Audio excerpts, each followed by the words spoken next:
grabbing your beer and grabbing a coke. We about to sit for an hour, bullshit and tell jokes. And please don't mix it up, cause he done sobered up. Brandon T Comedy on your social media feeds. And Brandon Taz if it's your ex drinking buddy. Brandon Taz if it's your ex drinking buddy.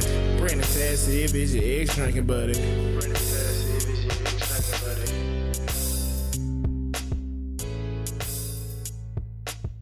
What's up, everybody? Welcome into another edition of Brennan Tassif is your ex drinking buddy.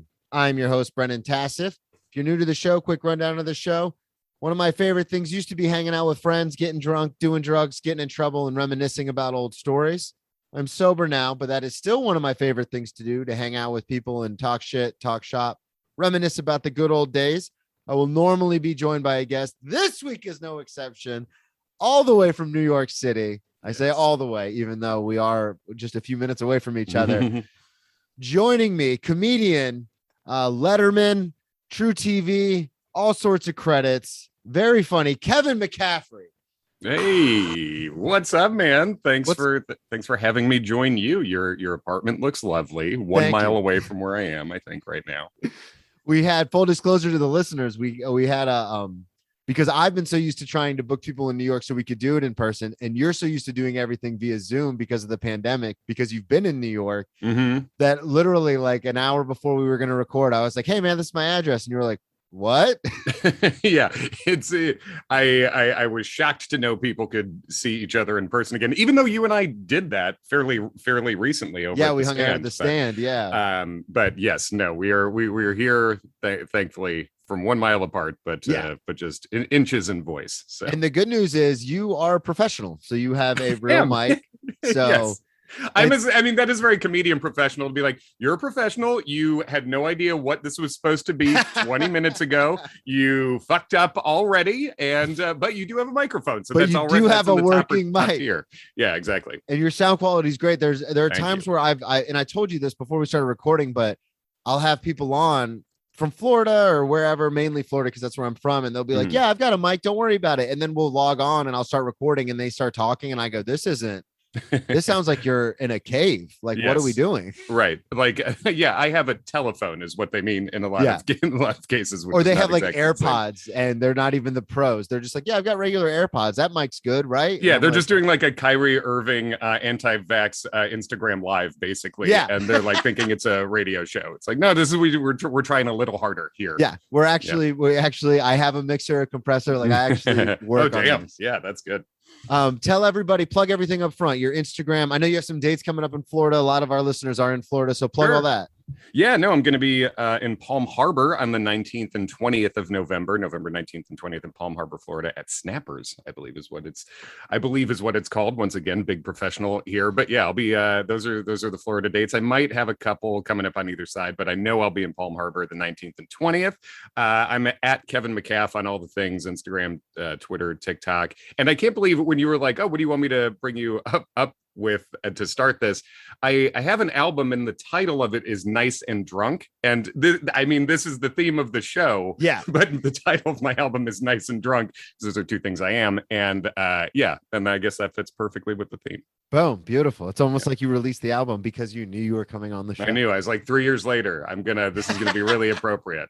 I'm not gonna bring it up right away, but I'll get into it. We'll slow play it. Tell so for everyone listening, you are a comedian. How long have you been doing comedy for? Been doing stand-up for I guess 13. I started stand-up, I would say, for real, like started doing mics probably like middle of 07, late 07. Started doing mics, and then probably seriously and consistently since 2008. When I was in college, my whole life was basically I started and hosted and ran like a college late night talk show. That was that was my whole life. So that we ended up doing shows. It would basically be a hybrid of like a Letterman and Saturday Night Live kind of, and that would be ultimately we're doing that for a live audience, and I was hosting it all the time, but it wasn't specifically stand up, but I had done a lot of stuff for audiences before I started stand up. So. Yeah. So did you always have like a passion for entertainment, or is that what you went to school for? Or Yeah, I basically was, as a kid, I was obsessed with sports, and then specifically like Letterman, Conan, SNL like at a weirdly early age. Like I remember my mom, if I was like getting good grades, if I was doing well, I could stay up later and watch the guy who came on after Johnny Carson, which was Letterman, who I liked better. But I was like an 8-year-old, 9-year-old watch, I was an 8-year-old who liked late night talk shows. So I was into that. But I first wanted to play for the Bulls, and then that didn't work out for several reasons. And then once that stopped, I started doing a radio show in high school, and then went to a college that had like a good TV program. Basically, that was the only thing I was. Well, that makes a lot of sense. And then it came full circle. Hang on one second. Yeah.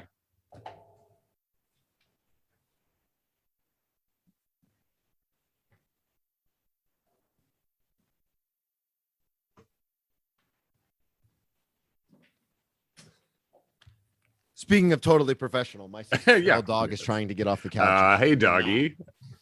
She cannot function on her own. So, but speaking of Letterman, so you got Letterman. How long were you you got Letterman as a stand-up, correct? Yes. So I interned there out of college. My last college credit was I ended up as an intern. I worked as the writer's intern at Letterman, and then I was a page at Letterman, and then I worked as the assistant to the band there for a year. So this is all before I left when I was 24, when I got a writing job at VH1, and but I was there for a couple years as intern page and working with the band, and then went back. I got booked as a stand-up I guess 7 years after I left there. So I was 5 years into stand-up, like in 2013, the end of 2013. So was that insane for you to like not only to be a stand-up there, but even before that to work there? Because that's something you said, as a kid, 8, 9 years old, watching it, and then you're actually on the set. Absolutely. I mean, I have like a photo of me visiting. My parents got divorced when I was pretty young, and when I would visit my dad, like I would want to see, Knicks and Rangers games, and then go by Letterman, and eventually, so I have like a photo of me at like 10 with the marquee and stuff. And, that's awesome. And so it was like I knew exactly where I wanted to go down to the address. It's like 6997 Broadway, 1697 Broadway. That's where I want to go. So yeah, I mean, it was just getting the internship was surreal, but then a lot of my best friends are still people who, worked there for a good amount of time, because those were the formative first couple years in New York. And then like when I got booked as a stand-up to go back, it was a very like, this is your life thing, because like the girl who greets me at the door to take me to the green room was at my wedding, Oh, wow, like that's crazy. Like she's like a good friend of mine.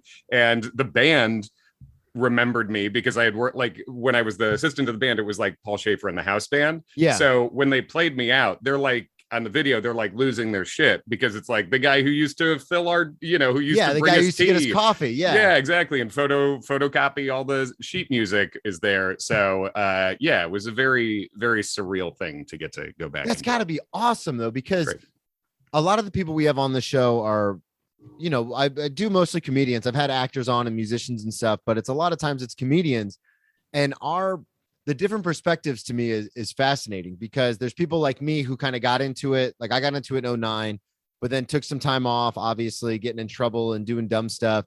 And I just kind of had a weird, slow, long road where I moved to New York to be like, I'm going to make it. Now I'm back doing open mics and like trying to get to know people to get on shows and stuff. And then there are other people who just are like in their scene, and that's their scene, and they're cool with it. Like they don't have any aspirations of leaving, because they're important in their scene.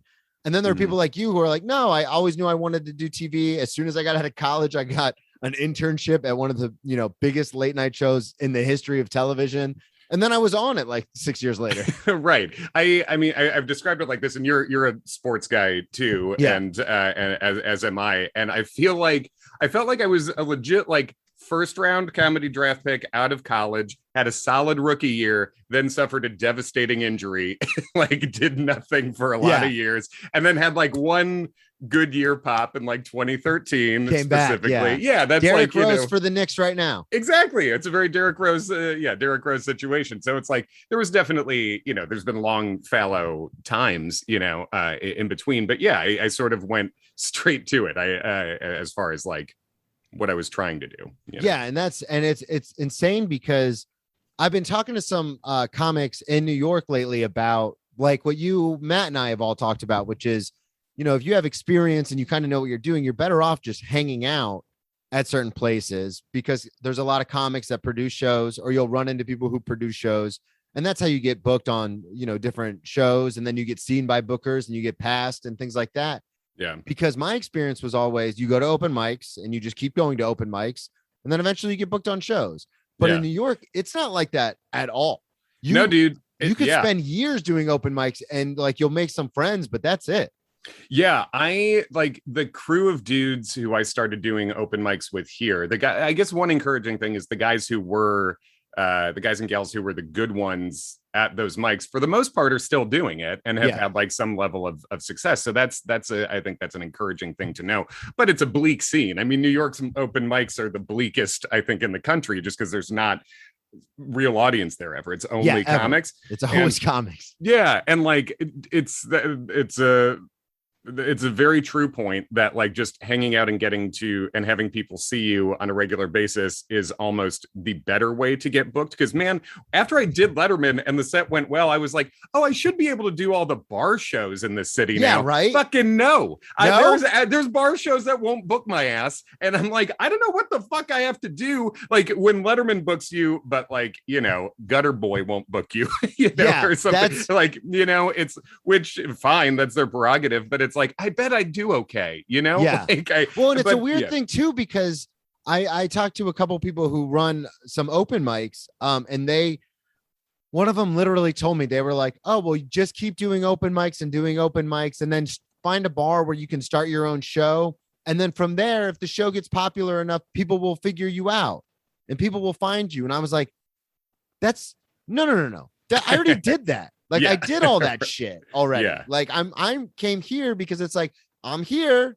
Like I've got jokes. I've got stories nobody else has. Like, let's go. And they're like, oh no, that's not how that works. No, it's massively frustrating. And I'm sure it's partially like a human economic supply demand thing where the sheer number of comics and stuff. The market. And it's also weird that like, the year we're coming off where comedy kind of didn't exist. So there was like a weird flooding of people who weren't even in this scene before, who are now like, many of them are running shows and stuff. Yeah. And a lot of the people that they're putting up, I don't know, that doesn't mean they're not good, but like but at the same time, it's like, but there's just so much that like I so many places and people now that I don't know, especially after this past year. And it would be nice, man, if just going up and being good was good enough to keep getting the job, and it just isn't. And I'm someone who like, I've been in a relationship for a very long time. I like going home.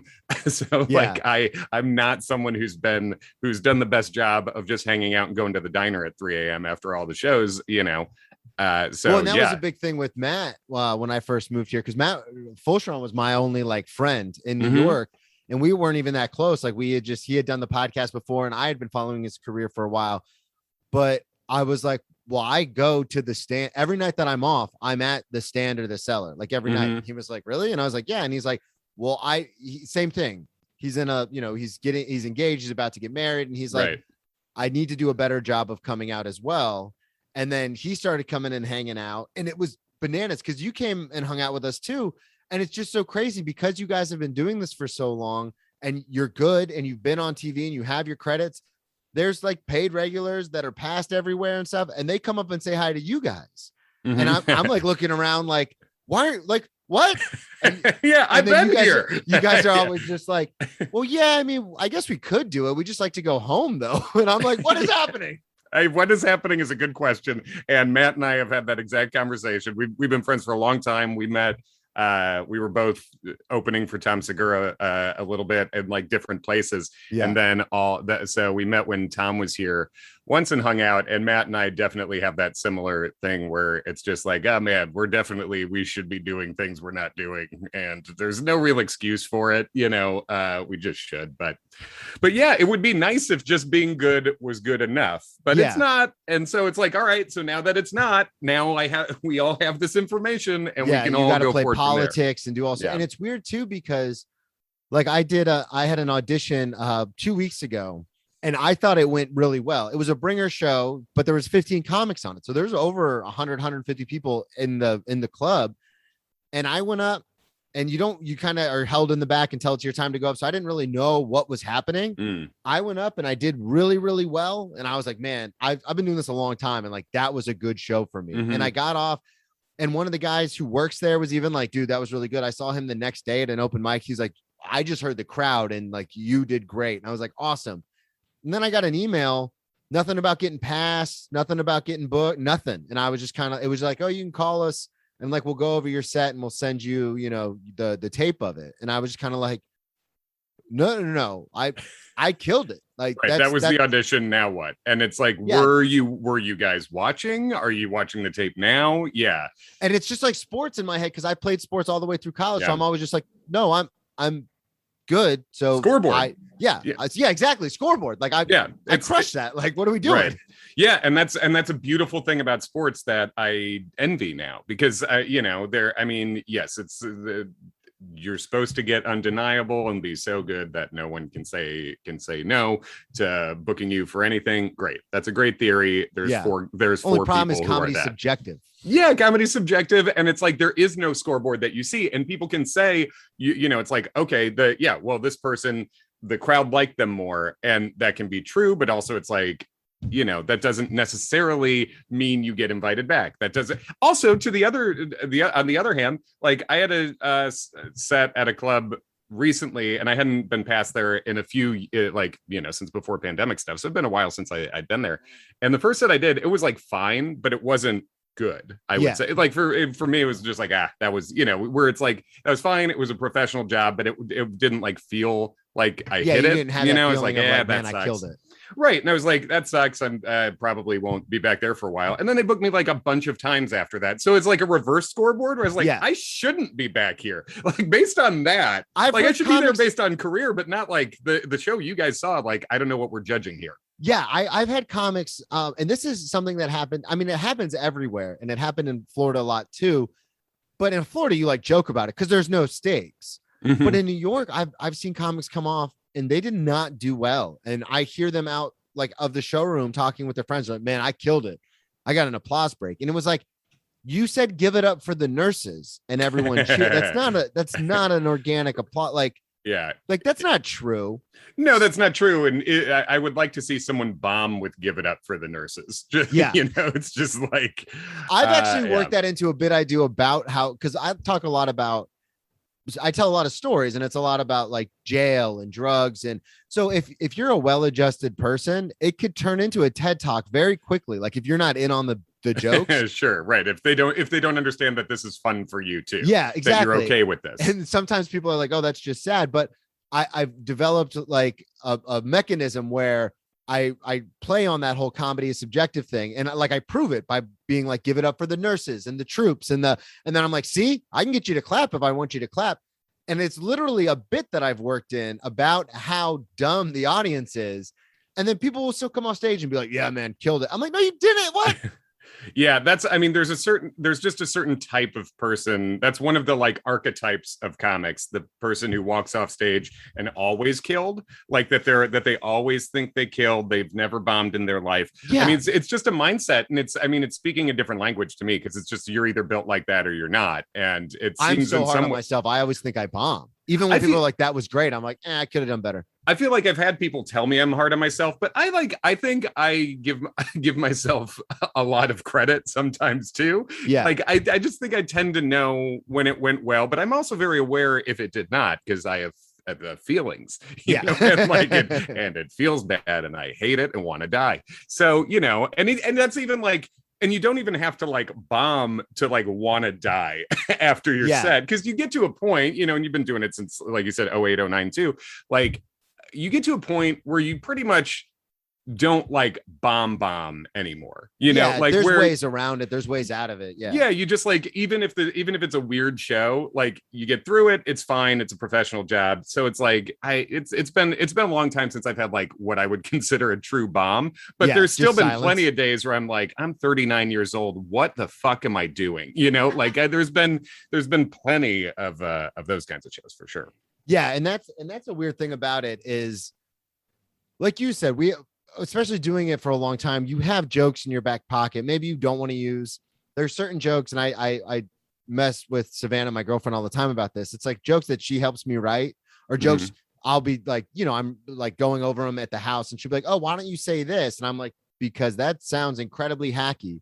And then I do it on stage, and of course it gets the biggest laugh. It crushes. I'm like, yeah, sure. Yeah, I'm like, I fucking hate everything about this. Sure. But I keep those in my back pocket, so I have them. So like you said, you never really, once you've been doing it long enough, you never really like completely bomb, right? Unless it's like a weird circumstance. But at the same time, I've had the feeling of like getting off stage and the stage had been shaking because like everyone was cheering so loud.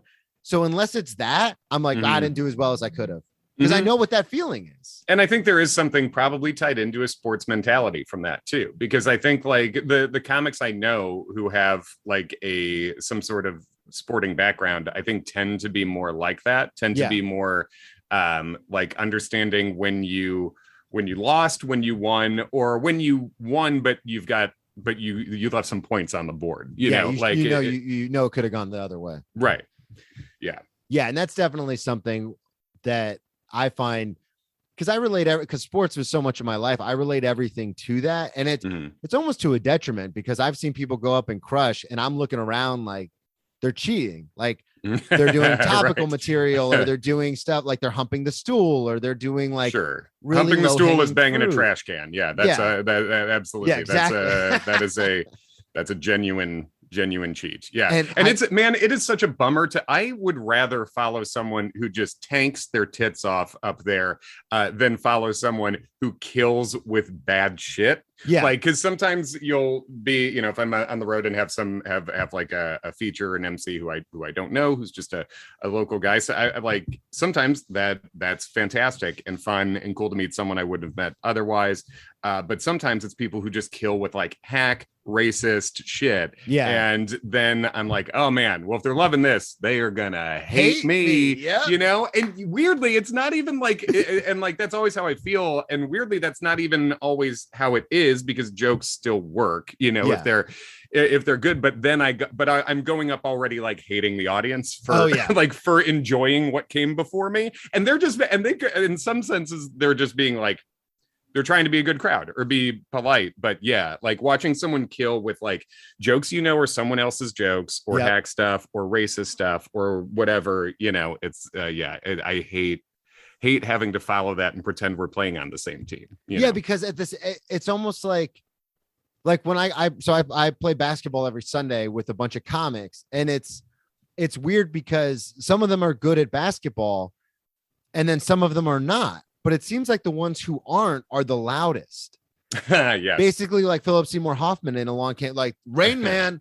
Yeah. Like they'll happen to make a shot and they're like, I'm on fire. And I'm like, dude, like there are real athletes here. Right. But like, they're having to play pop sports in college, like who know, like, and I obviously exempt myself from that because I suck at basketball, but it's like there are guys who played basketball in college, like here, and you're trying to be like, yeah, I'm on the same level. It's like, no, you're not. We happen to be at the same venue, but we're not on the same level at all. No. And I think that's, and I mean, you can put that with an analogy to comedy too, because I think the people come off stage telling you they crushed it. Those aren't like, those are never the best comics. Ever, like those are never like, that's never, and that's the thing I've said to people too, where it's like, if you're in the city or if you're doing comedy professionally at all for long enough, you just know people who are like famous, or at least comedy famous, enough of them. Yeah. And people ask like, oh, how's this person, how's that person? And for the most part, for me, the funniest people tend to be some of the best to deal with and like some of the best to talk to, because I feel like they're some of the least full of shit about it. Because when you're not good, I think there's a lot of guys who are not good who try to make up for that by telling everyone they're good. Yeah. And usually if they're telling you that, there's not a lot of great guys who have to tell you that. I mean, I know Chappelle calls himself the GOAT all the time on stage. So, I mean, I guess he's telling you that. And like Eddie Griffin tells you, he'll talk about Eddie's all his standing O's. That's a different thing. That's a different category. But for the most part, 99% of the time, someone's like, I crushed every time. That guy sucks ass. He's not going, you're never going to see him again, Yeah. And it's so weird how just like people are, because, obviously it's our experience. So like the way I'm wired is the way I think everyone's wired. Mm-hmm. So when people come off and they say that, I'm always just like, were we watching the same show? Like, what are we doing? And no, you're not, because they're watching it from within their own head, and that's a different thing that exists only there. When did you talking about comedy and everything, when did you start touring and like doing comedy professionally? Because I know you've done a lot of different TV stuff, and you do the Serious Show now. So what, like, do you still like hold stand up as like that's the thing that you do, and everything else is just kind of satellite?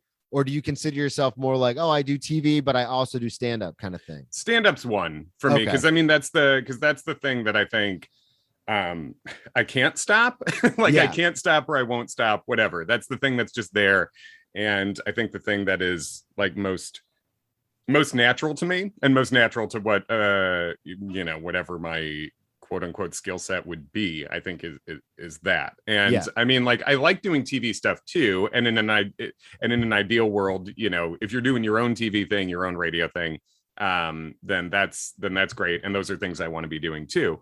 But the reality is, like, I've done a bunch of TV shit, but it's always like appearing on another show, right? It's not like the Kevin Show. It's I did like World's Dumbest on TruTV for like 6 years. So I guess, I mean, in terms of like when I started getting paid for things, probably that. So I got on that show was like towards the end of 2008, and I'd been doing stand up in the city here for like a year and a half, I guess. How did you get the show by like auditioning, or did they see your stand up, or how did that happen?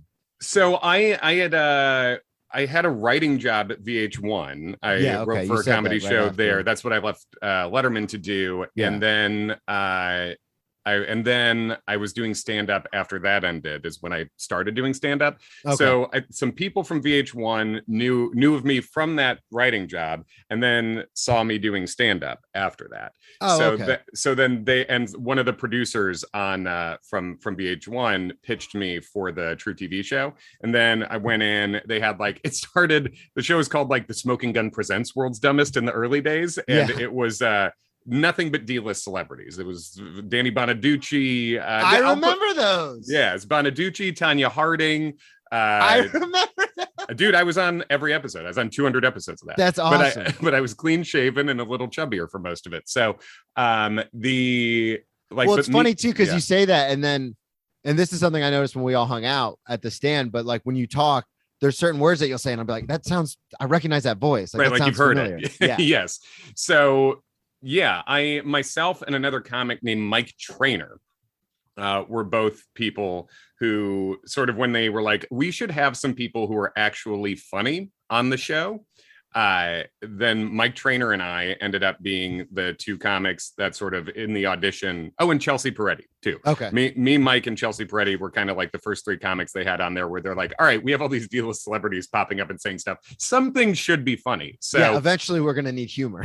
Right. So me, Mike, Chelsea, and then eventually like Judy Gold was on there. Brought us on. So that was, and I think when that started, I had just started featuring.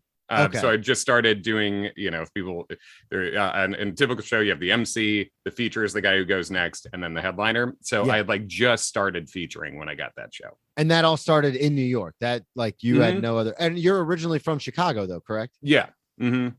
Yeah. From Chicago. I only know because you mentioned the Bulls earlier, and then you have the podcast about the Cubs. About the Cubs. I'm currently wearing a Cubs hat. Yeah. I'm the way I say the words Chicago and mom. Chicago. Yes. Give me away. Otherwise, I feel like I have a fairly flat broadcastery accent, but Chicago and mom, a couple of the A's will get me sometimes. But so that's really like, I had just started featuring, and then got that show, and then was like, did that show for forever for like until 2014, and then did the VH1 I Love the 2000s. So you never had like for lack of a better term, like a regular job out of college or anything, because you were on Letterman, and then you did all that, and then you went right into VH1. I went right into VH1, had a writing job for 8 weeks, and then that went away, and then I was like unemployed and temped for about a year. Oh, okay. So but there was like a year. Yeah, like 2007 was bad, and then like halfway through 2008, I got several things at once. Like I started featuring, got the TruTV gig, and then got another writing job at Fuse. But yeah, it's since then it's been lucky that, you know, in the past, for the vast majority of my time and for the past like 12 years here, it's just been, you know, performing or writing.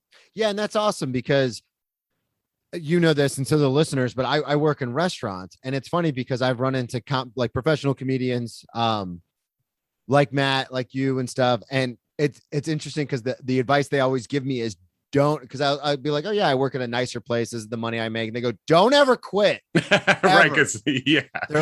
Matt tells me all the time. He goes, until you are so busy. He goes, I don't give a shit if you're making a ton of money on Patreon until you are so busy that you just honestly have to tell them like, hey, I got to take the next couple months off because I have so much going on. He's like, don't ever quit. Yeah, I think that is definitely good life advice. I would say, yeah, you know, and also because it's like, even if things are going okay in this, it's just the thing of like never having the next thing guaranteed, right? So it's like, yeah, it's crazy, you know, and like, not that like working restaurants is like guaranteed, but it's at like, the same time, it's stable. Yeah, versus exactly. This, and it's funny because that's not, some of my other friends have regular office jobs, and I'm like a crazy person to them because it's so unstable. But compared to comedy and show business, it's more stable than anything. Absolutely, yeah. There is a real like tiered system of like of livability here, and like, and it's weird too because so during the pandemic, I know some people who kind of blew up on Instagram and TikTok and things like that. And I'm a comic and an asshole. So like, I'm always checking their Patreon to see how much they're making. Sure. And it's weird because once it hits a certain point, you're like, oh, they're set for life. Like they're never going to have to work again because they have X number of, you know, Patreon subscribers and stuff. And then I'll check it like 6 months later and it's dropped by like a ton. And it's like, oh, that's not, even people who are loyal fans at the time aren't even guaranteed. Yeah. Oh, totally. It's like I have a podcast, or I have a couple of podcasts, but the one that the most people listen to was a podcast myself and a very funny TV writer named John Daly did together, and we watched Sex and the City for the first time 2 years ago. So it's called Sex and the City. And then we did another one called the Bridgerton Bros. So we're just like guys watching a couple of girls shows basically. Yeah. But the fans we have from that, it's like, it is not sustainable money on our Patreon, but like there's like a core nugget of people who seem like they won't leave, but otherwise it's gone up and down, and the core is not enough to survive on at all. The core is like, you know, electric bill done, there we go. Yeah, you know, we but go. Like that's about it. But yeah, it seems like that would be very sustainable, and that's interesting you say that because I'm not as aware of that, and that makes sense, but I didn't know that people who were making a bunch on Patreon were seeing those dips. Like well, and I just do it out of spite mainly because there's a couple of guys where I'm like, oh yeah, you're not a comic, like you got popular doing like a dumb thing, and like I don't like your like, and it's just me being petty and bitter, but I'm like, and for some of them, I love their stand-up, but I'm just so angry that they got everything that I've always wanted so quickly, and I'm jealous, and I'm like, ugh. Oh, sure.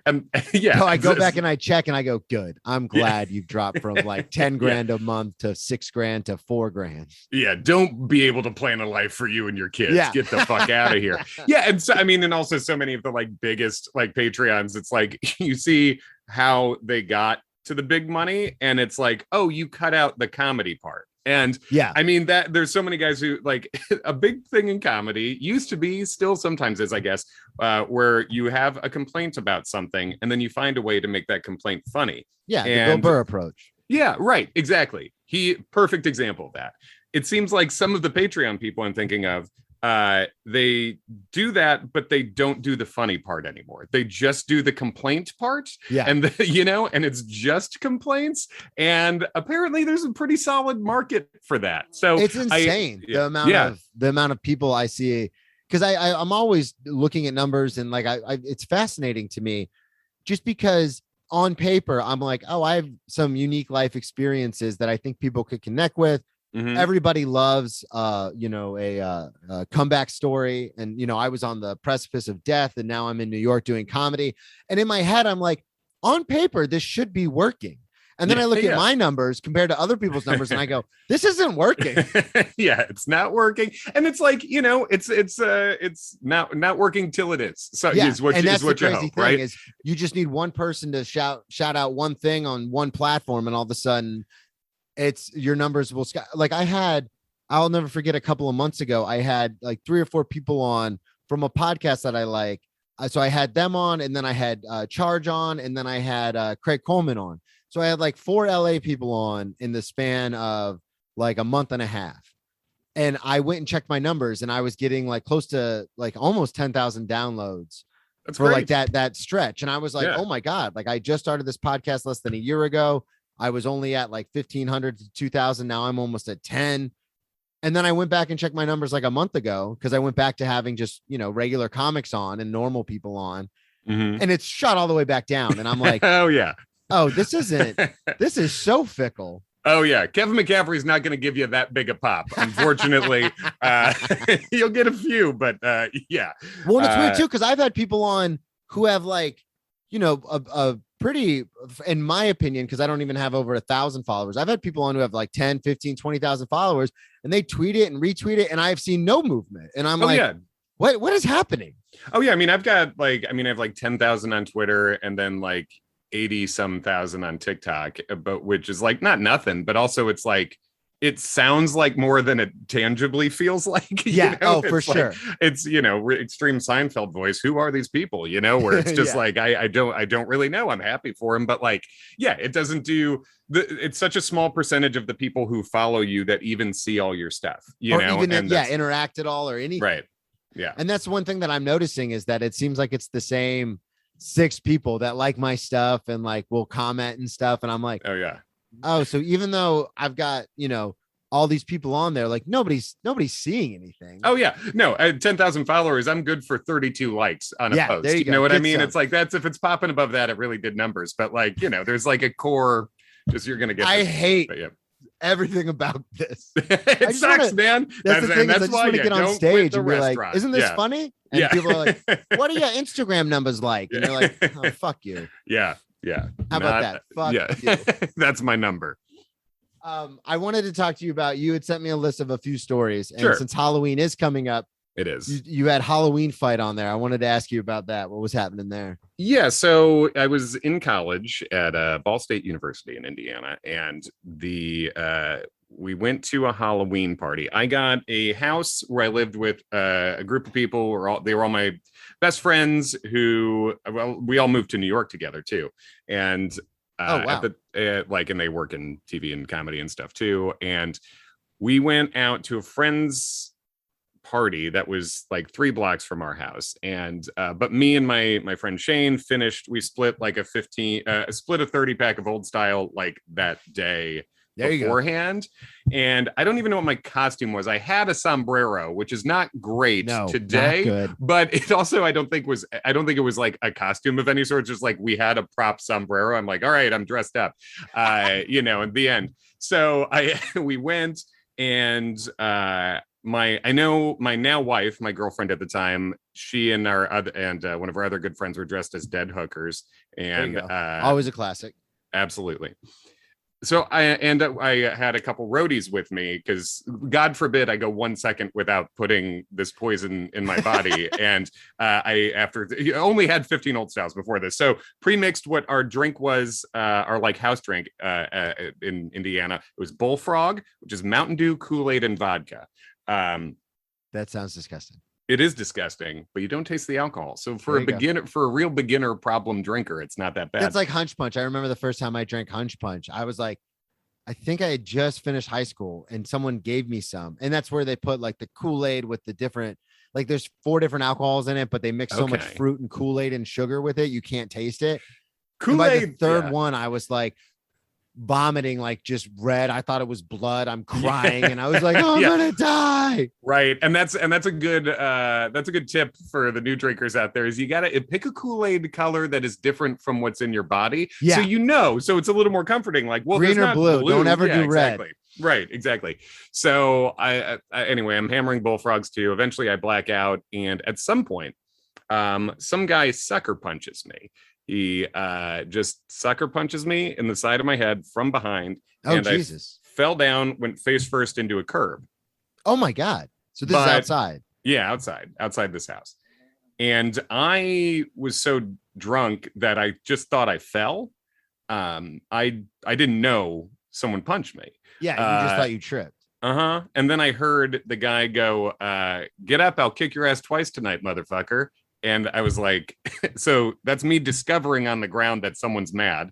Yeah. And you have no idea what happened. None. And so I just said, I fucking doubt you will, and stood up and like was looking for him. And I didn't know who he was. And of course, this is my name is Kevin Brian McCaffrey, which is important for this detail because I'm telling you, this is a little jacked Mick, this little redheaded fuck, this just fired up like leprechaun Irish kid. I don't know him. I don't know why he was mad at me. Still don't. But he's the guy who did it. And then I went at him, didn't really get anything good in. And then like people were, separating us, whatever. Cops show up. It's very confusing. You stayed for the cops to show up and everything? Yeah, until someone told me to leave. And then, so I saw, and that is an important detail because I saw the cop lights and my wife and our friend Elizabeth were both in the bathroom during all this. So they come out, there's cop cars, and there's no Kevin. And someone tells them like, yeah, Kevin got in a fight and he left. And my wife is like, what the fuck? So I went home with a friend of mine, and my friend who actually is a Florida guy. He went to West Florida for a year and then in Pensacola and then came back. But he just starts telling me a story that didn't happen, like he's convinced me that the cops beat me up. And really, I believe this because I was blackout drunk.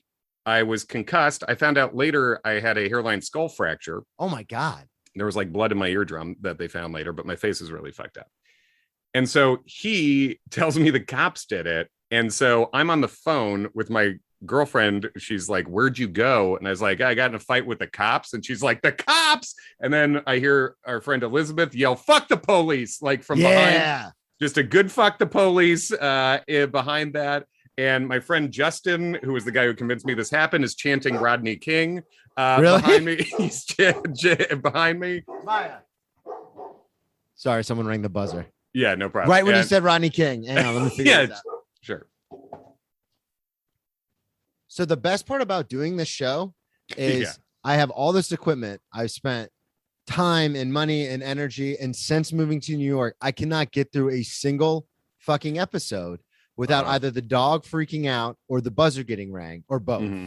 Yeah, no, it's tight quarters, but it's that's insane right. Because in Florida we had a separate room that I would record in, so it was like a little studio, and I never had any of these issues. And now, whether I'm doing a Zoom or someone in the house, like there's always mayhem happening. It turns out it's a terrible place for media. And this is where like a third of it is, world. So, yeah. But what happened? So Rodney King, fuck the police. Rodney King chant. Absolutely. None of this is none of this is great. And then I'm at home. My wife gets back and I'm explaining the story to her that never happened, but my friend Justin convinced me to. New facts are coming into my concussed, fractured skull, and I'm just making up things.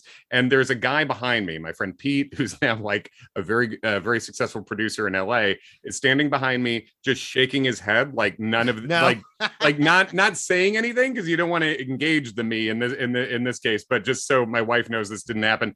But he's wearing a tiny cowboy hat and he has a little vest. So the Halloween aspect just makes everything more insane that a tiny cowboy is behind me being like, no, don't listen to that guy. He's crazy. With the sombrero on.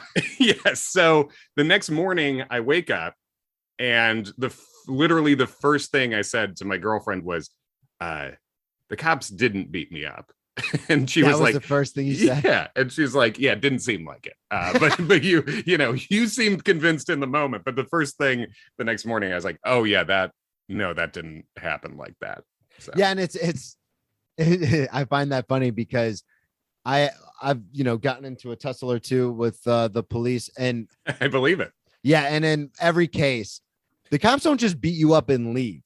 Like normally you end up in a cell somewhere going like, I shouldn't have fought back at the police. Right. That's a good point. I didn't fucking Bonnie and Clyde it. I wasn't getting just away. Fight them and then be like, all right, we're square, right?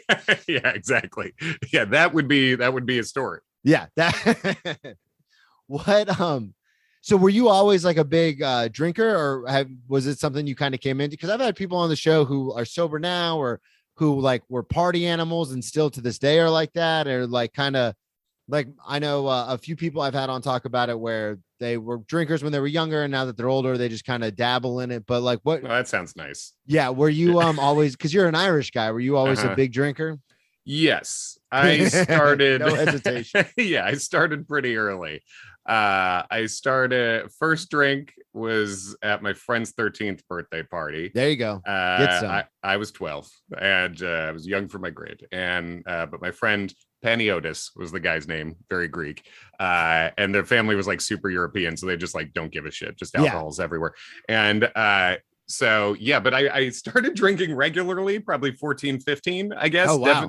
Definitely all through high school, very hard in college. And I mean, I'm 39. Like I said, my album's called Nice and Drunk. Yeah. It is a significant part of my life, I suppose. I drink quite a bit, quite frequently. It seems like it's going to keep happening.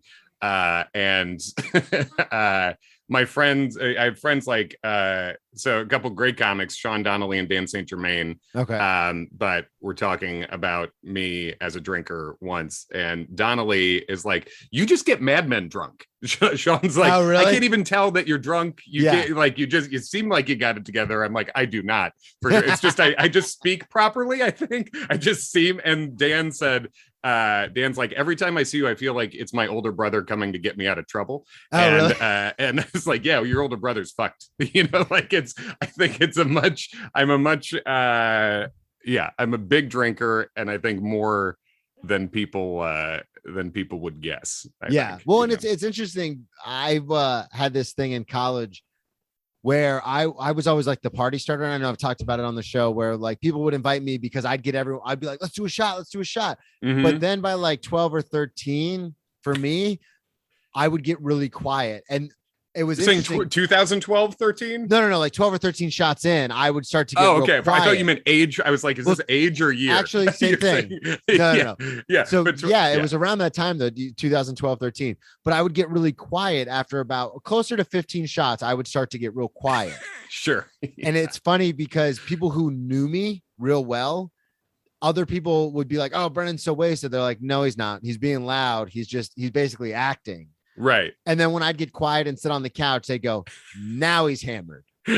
Now he's hammered." Right. And they're like, "Why? He's being so calm." And they go, "Yep, that's exactly what it is." Yeah, that's why the gear. Yeah, the thing slipped out of gear over here. Yeah. The car just stalled, and it's just like I'm functioning, I'm awake, but I'm just sitting there in silence. And they're like, "Man, he's not having a good time." They're like, "No, he's pretty hammered. He's actually probably having a great time." Yeah. He's all right. He's done. He was the booster on the rocket ship. Yeah. You came in early. You got the party to orbit, and then you sunk to the sea. Yeah. You were discarded and fell back to Earth. I had my buddy. The reason why I started this podcast, the original drinking buddy, Dan on, and he was telling me, I was reminiscing with him, and I was like, "Remember when you guys used to invite me to parties, and then about 2 hours in, you just send me downstairs and turn on the TV, just like send me to a room and like leave?" He's like, "Yeah, I do remember that." And I was like, "Yeah, okay, cool. Just as long as I didn't imagine that." That's very funny, and that's almost what I do naturally. I think is like I'll drink, just want to get away for a while, everybody. And then I'll go away. Yeah, the same way when I'm drinking. It's just like people used to be like, "Man, being an alcoholic must be so expensive." When I used to drink, and I go, "Not really. I can get a handle of vodka for $26. Yeah. And then I just go home. Like, I don't understand what you're talking about. No, that's like, it's cheaper than a night of sushi. It's and this should last you, I don't know, 2 days. It normally lasted about 36 hours. So it's like, exactly. I got a day and a half. I don't eat once I start drinking. Like, I'm good. Right. It's actually incredibly cost effective to be an alcoholic. Yeah, as long as you're not being fancy about it. You're not going out to bars and picking up tabs. No, the impact per fluid ounce is actually quite significant. Yeah. Speaking of impact per fluid ounce, I wanted to ask you, all you put was barf wallet or wallet barf? What was that about? Yeah, so in when I am lucky to be, even though I'm someone who drinks a lot, has drank a lot for a long time, almost exclusively liquor. I'm not much of a beer I'm drinker. the same way. I never understood beer or wine. No, it's just like more stuff in my body. I'm like, no, I'm doing this to make me feel a certain way. I don't, just put it in me. Yeah. What is that Kyle Kinane joke? Like drinking beer is like driving down the street and you're like, oh, this is our exit. Let's get off gear. Drinking liquor is like taking a spaceship down the interstate. Yeah, I'm a spaceship guy. Yeah, I'm here. Yeah. Yeah. So when I was 20, what I was saying, I've been lucky to not barf. Like I'm not someone who typically gets stomach sick. So I've only barfed a few times in my life, but the times I have been notable, I guess. Yeah. And one of them, I barfed in my wallet. And how does that, what? Explain. Great question. So I was home over winter break in suburban Chicago, and a friend of mine was like, all right, we found this microbrewery that won't card you if you're Indian or Persian. So it was like, okay, racism for good, finally. And my friends, Cyrus, Sunil, and Armin, the four of us went to this place, and we were 20. We were all 20. And it worked. Like the white kid went to the corner and they went up, they got served and they brought we had 2 sampler platters of like 10 mini beers a piece, like flights, like a flight. Yeah. So Cyrus and I each had 20, and then you do what you do after 20. We went to Taco Bell. Yeah. So the last thing I remember is taking a bite out of a bean burrito that was definitely not my bean burrito. It was one of those things where like I was, just drunk at a Taco Bell, and the person next to me, like at the other table, like turned, and I was just like, well, I could just take that burrito. Oh, so this wasn't even a friend's bean burrito. I took someone else's bean burrito. I was just like, they turned around. Why don't I do this all the time? Yeah. And then I took a bite out of it, and the last thing I remember is saying, I fucking hate beans. I hate beans, because I do. I hate beans. And then I woke up. And when I woke up, I had that feeling like, you're an asshole, but you don't know why yet. Yeah. Where it's like, I know, I just have the vibe.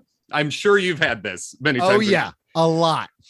Oh man. I used to have it waking up. I used to have it going into work where I was like, I've done something terrible. And now I need to like go into the restaurant and someone be like, hey bro, he's alive. And tell me what I did. It is all the time. I used to live with that feeling. It's a brutal feeling to live. Yeah. If you have any shame, and I have a lot, where it's just like that is. I've quit jobs over that feeling, like just not showing up. 1,000,000,000%. I would absolutely do that. I would end friendships for their sake. I would, So I did. I woke up and I slept over at Cyrus and Armin's house. They're twins, and I woke up Cyrus. I was like, dude, did I do anything weird last night? And he was like. He was like, you don't know. You really don't know. And I was like, no, I would have left. It's always the worst too when they play it like it's a game. Yeah. Oh, you can't remember. No, that's why I'm asking you. Yeah, this is why Cyrus, seems like tell me what happened. Right. And apparently I passed out on the couch. They were still up listening to music. And then at some point I just like bolted upright on the couch like a zombie, went for my winter jacket, dug through it, pulled out my wallet, opened up the cash part of the wallet, and then just blasted it. Wow. And then I folded the wallet back up because I'm classy and I do not leave a job undone. And I went up the stairs and waved to their mom, who was still up because this is only like 11 p.m. somehow. Yeah, it's not 2 in the morning. No. I walked up the stairs, opened the front door, and threw the wallet into the front yard, and then just went to sleep. Like, job well done, I guess. And so I was like, dude, there's no way I did all that and don't remember any of it. Why didn't you stop me? And Cyrus was like, you look like you knew what you were doing. It's like, yeah, that I definitely a lot of confidence inspiring moves. Oh my God. You look like you knew what you were doing. Yeah. I mean, moving with confidence. I probably was moving with confidence, I guess, but yeah. Well, it's to your point. That's something that one of my favorite law professors always told me was, if you say or do anything with confidence, people will believe you. That's not wrong. I mean, that's a lot of what comedy is, honestly. Oh, yeah. Ask the stool humping guy who killed, like. I just hump those stool with confidence and people are like buying in. It's interesting though. I cannot, because I have had that where I'm doing something and I'm like, you guys were all there. And they're like, you look like you knew what you were doing. I didn't question it. We believe in freedom, man. It's always the best when it works out, though. Like, when it turns out you did know what you were doing. Yeah. Well, I've had it before when I was much younger and I was living in Daytona. I worked at a tanning salon, and a lot of like bouncers and bartenders would come in there, and I would man the front desk. So I got to know a lot of them. And so then when I would go out with my friends, I was underage, but I could always like just walk, like I could always get into clubs and stuff. Yeah. So I remember one night it was one of those things where I was like, yeah, let's go out. And they're like, well, we can't. I was like, yeah, we can. You're with me. And I said it like with so much zeal and confidence. And then we got to the club that we were going to, and the person I knew was not at the door, but I just walked in like I always did. And nobody said anything. And I was just like, see, I told you guys I knew what I was doing. I mean, that's a magical feeling. And also that's a tough feeling to top, honestly. Like being the like the leader of the pack of an underage group that goes to a place you didn't thought you could get into and it actually works is fucking legendary. That's a legendary feeling. It's one of those things where you're like, oh, I'm going to do this all the time. And then you try it again and they're like, get the fuck out of here. Yes. You cannot recapture the magic at all, even though you tried so hard. Oh yeah, totally. What so are you a big music guy? Are you a big concert guy and stuff? Yeah, I like music. Yeah, I'm into music. Because I obviously you know where I'm going with this. I do. Yeah. I mean, I'm a white guy from the Midwest who grew up in the 90s. So it's like I've been to a Dave Matthews concert or two. Weirdly, I actively was trying to like not like Dave Matthews through the 90s. And then so many people were, but you can't help it when it comes on. I was born in 88. Fun. So like the 2000s is more my wheelhouse, but even how much I try to resist it and be like, no, this is garbage. Like it comes on and you're like, yeah, let's fucking run through the halls, man. Let's go. It's fun. And so I ended up going to a concert and it was fun. And I was like, all right. So I went with, and then I went to another one with friends of mine, my now wife and a couple other college friends. And this was a concert just outside Indianapolis. But we pre-gamed so hard that like I blacked out. I definitely was browning out on the way there. Yeah. Where I was going in and out. We were drinking rum that day, which is unusual for me, but had a lot of it. The elements I know, I'll keep it short, but basically I know that I was trying to bring a roadie into the concert and our designated— That is not allowed. It's not allowed. Never is. And our designated driver kept being like, Kevin, no, you can't do this. It won't work. And I kept being like, it's fine. I'll write you a check. I kept saying, I'll write you a check. And like, I don't even know what sense that makes, because it's not like you don't get to pay to get in. All right. Yeah. Right. I'll write you a check. And then I was so fucked up that I remember standing on the lawn, knowing consciously that Dave Matthews was playing, but also consciously having the thought that, man, it's going to be great when Dave gets up there. So I was like in a sort of other dimension of sorts. And I kept bumping into these guys in front of us who kept turning around and rightfully looking hard at us. Like, what the fuck are you doing?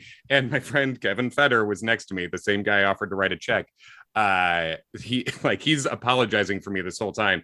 And I kept bumping into these guys. They turn and look and I go, Feder, kick their ass. I got your back. I kept saying, Feder, kick their ass. I got you. Don't worry about it. You do. I got you. I ran away barefoot at some point to the bathroom, which is disgusting. That's amazing. Disgusting. I'm not dead. And then when we got home, I woke up at like 5:30 in the morning on the couch of my college house. And I literally, my first thought was like, did they just leave me here? I had you had no recollection of. No. And then it was like the thing where a couple snapshots came back from the night and I was like, oh no, they didn't leave me. I was definitely there. Oh shit. So I think this is a good little event that encapsulates a lot about me, both from a blackout drinking perspective and from a just full of shame and guilt perspective, is that the four other people, there was like 4 or 5 other people in that house who went to the concert with me. And before they woke up, I hand wrote each one of them a personal apology letter and slipped it under all their doors. That's nice. Because it was that feeling we're talking about where it's like, you're an asshole, you blacked out, and it's just like, there's no cure but time. Yeah. You can't do anything. So I just, Yeah, that was the thing that I always had to learn the hard way was like I said, there are jobs where I just didn't come back because like I had my steady like day job at the restaurant, the brunch restaurant I worked at. And then when I got my second DUI, I kept trying to get a night job to pay for it. And I'd get hired because I had all this experience. But then like after I'd get through the week of training and then I'd start showing up drunk. And then by like the third or fourth shift, I was like, I'm just not like, I showed up drunk 3 shifts in a row. I got sent home one of them. I just started like, I'm just not going back. Right. You're basically doing the manager's job at that point, too, yeah. Where you're like, just so you know, this isn't working out. Yeah. Like exactly. I could keep coming, I guess, but you shouldn't let me. So yeah. So instead of going in and feeling like guilty and shameful, I was like, I guess I'm just not going back. That's a very relatable vibe. Yeah. And so it's interesting that you hand wrote notes. There are times, where I've had to do the hey, you guys, like, sorry about that. And it's interesting because there are times where I felt that. Now tell me if this is the same for you, where I felt that feeling, but it turns out it wasn't a big deal. Yeah. Oh, absolutely. Yeah. Well, I was like there was one time I remember I was flirting with this girl and I was kind of making an ass out of myself. And I remember the next time I saw her at work, I was like, this is going to be so embarrassing. I went up and apologized and she was like, for what? And I was like, well, I was kind of being like real, like over the top the other day. And she goes, no, we were just having a good time. And I was like, oh, okay. Yeah, that's amazing. It feels like it feels like almost like you're not even getting the whole story, but also what a peek into the world of what assholes average guys must be. Oh my God. Yeah. Where it's just like the bar is so low. Oh, I've experienced that so much where it's just like, I'm not good, but like, it's amazing how good in comparison this trash can apparently is. It's very, and I guess that's like when Sean Donnelly would say, like, you get Mad Men drunk. He's like, I can't tell. I'm like, I don't know how you can't tell. This feels insane to me. But like it's one of those things where you're not like breaking windows or punching holes in walls. So everyone's like, oh, he's fine. And it's like, that's the bar. That's the bar. Apparently it is. Yeah. And it's like, and still don't always clear it, but you know, I guess clear it enough, you know. Every once in a while, you end up fucking with your head on a curb thinking you passed out. Yeah. Blaming the cops and, you know, wearing a sombrero. Oh man, well, this was a lot of fun. Thank you so much for coming on. Thanks for having me, man. Of course, I had a great time. Sorry for some of the technical difficulties. Please tell your doggy I say hello. I will. It's just living in New York with dogs, especially a 16-year-old dog. It can get kind of. I'm such a dog. I'm a huge dog person. I love it. God bless. Yeah, I love them. We've got 2. One of them's really big and fun, and the other one's just kind of old and sickly, and so. It's weird. She'll sleep 90% of the time, but then when she's not sleeping, it's just like, right. She's on the air. What are we doing? Yeah. But I do appreciate you putting up with it. Plug everything one more time, where people can find you, some of the dates you have coming up, everything. Sure. So Palm Harbor, Florida. I'm going to be there November 19th and 20th. I'm going to be in Illinois in December. I'm in Massachusetts at the end of this month. And you can find all my stuff. Just follow me at Kevin McCaff on all the things, Instagram, Twitter, TikTok. And I've got all my live dates there and the podcast and radio show and all that shit. And if you want to hear my old album from 3 years ago, I'm working on the next one, but it is called Nice and Drunk, and that's everywhere. That's everywhere too. So perfect. Well, thank you again for coming on. Thank you everybody so much for listening. Check me out, Brennan T Comedy on all social media, BrennanTComedy.com for the merch and the dates. And then subscribe on Patreon, patreon.com/Brennan Tassif. Thank you again, Kevin, for coming on, and we will talk to you all next week. Thanks.